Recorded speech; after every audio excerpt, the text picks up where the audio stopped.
We have the 10th octave here with innumerable midtones, ending of the cyclic exhalation at tomium and beginning of the inhalation. And I'm not going to attempt to read all them. I can't pronounce them, but I think they may be readable. Okay, to begin reading on this page, 101 minus, 102 minus, and 103 minus are tonal mates of 1001 plus, 1002 plus, and 1003 plus. Also, they are tonal mates of 101 plus, 102 plus, and 103 plus. Of these elements, 2 in the 4th octave, when discovered, will be of great use to man. Each of them will mark an epoch in human progress. Hydron, 400, and it shows 2 minuses. The master tone of its octave is a non-inflammable inert gas, which is in every way superior for transportation to hydrogen because it is much lighter, absolutely non-injurious, and easier to produce.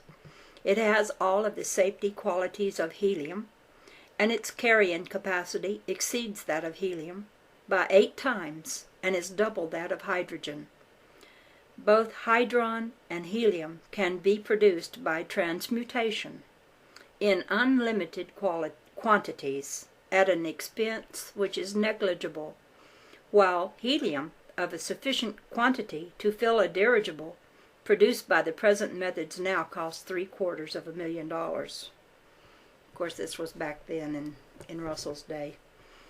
The control of the production of this gas by any nation would ensure the peace of the world. Luminon, 403 minus, is the basis of the cold light of the future. Luminosity of better color can be produced by regenerative excitation of this radiative gas at about 1/40,000th of the expenditure of energy necessary to produce the same degree of luminosity by the use of a tungsten filament. Luminon can also be produced by transmutation at a negligible expenditure.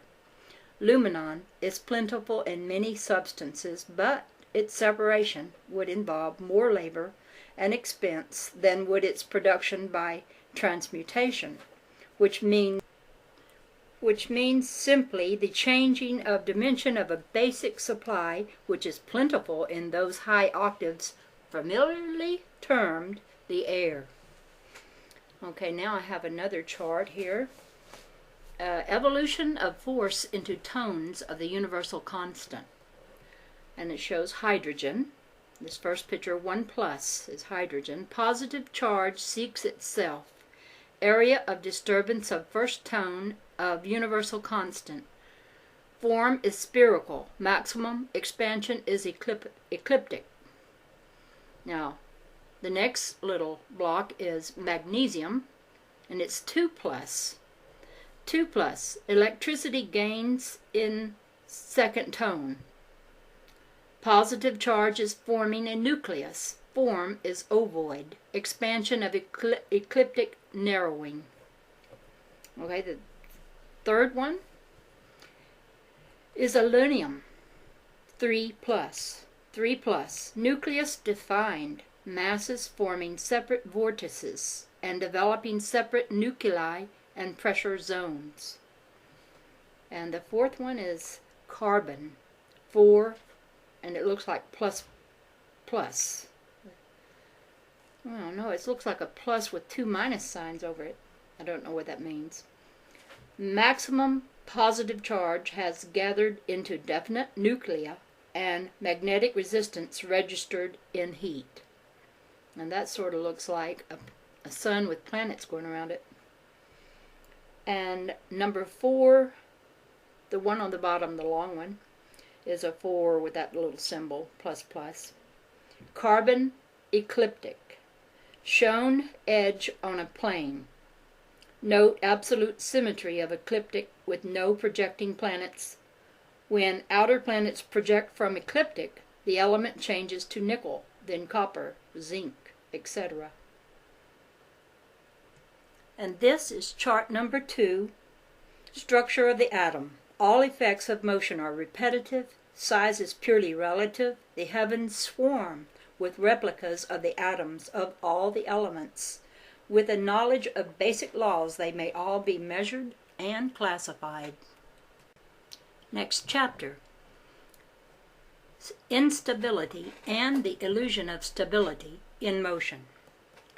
The chemist can solve his problems only through knowledge of the various dimensions of the elements with which he has to deal, their relative instability and their relative illusion of stability. To write in sufficient detail the various relations of motion and to organize them as a higher electrochemistry will require a volume in itself, which will follow this one at a later date. Suffice it for this volume that the accompanying working chart of the chemist's 6 octaves be herein given, together with 4 charts demonstrating the orderliness of stability and the instability in motion. The universe of motion is a swinging of the cosmic pendulum from the stability of concept in inertia to the instability of the image of concept in motion, and back again to the stability of memory of concept in inertia. Concept precedes motion. Motion begins in concept. Concept takes place in inertial equilibrium. Motion is born of opposition to equilibrium.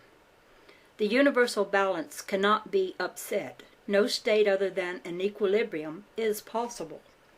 The concept of an action designed to upset the universal balance by overcoming inertia is, when executed as an action, simultaneously opposed by a reaction designed to restore that balance. The result of action and reaction is to create the illusion of stability through a division of the force of action and reaction into apparent opposites. An opposed state is an unstable state which simulates stability through motion in equal and opposite actions and reactions. Therefore, stability cannot lie in motion, for all motion is opposed and divided in its opposition. Stability is the inactivity of the state of equilibrium. The dimensionless universe of concept is the universe of stability. The universe of expression of concept through motion is the universe of dimension.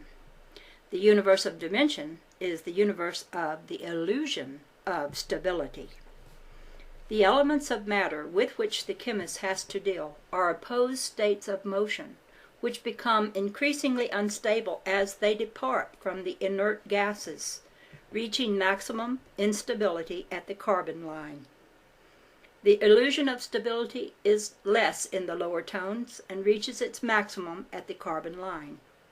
The lower the potential, electric pressure, valency, temperature, and density, the greater the stability of the elements and the less the illusion of stability. Conversely, the higher the potential, magnetic pressure, valency, temperature, and density, the less the stability and the greater the illusion of stability. Every chemical effect is an electromagnetic effect. Every electromagnetic effect is a mechanical effect. This universe of motion is a machine in which every mass in motion is a wheel geared into another wheel. Celestial mechanics vary not one bit from the mechanics of man. If one wheel changes its dimensions, all wheels change to conform to that change. The precessional movements of planets and solar systems are made with wheels of bevel gears with cones rolling upon cones and shafts eccentrically placed. The great wheels of solar systems change their bevels and their eccentricities to conform to their positions in the machine of which they are a part. There is but one position in the universal machine in which the wheels run parallel in plane, without intersection, without procession, and without eccentricity.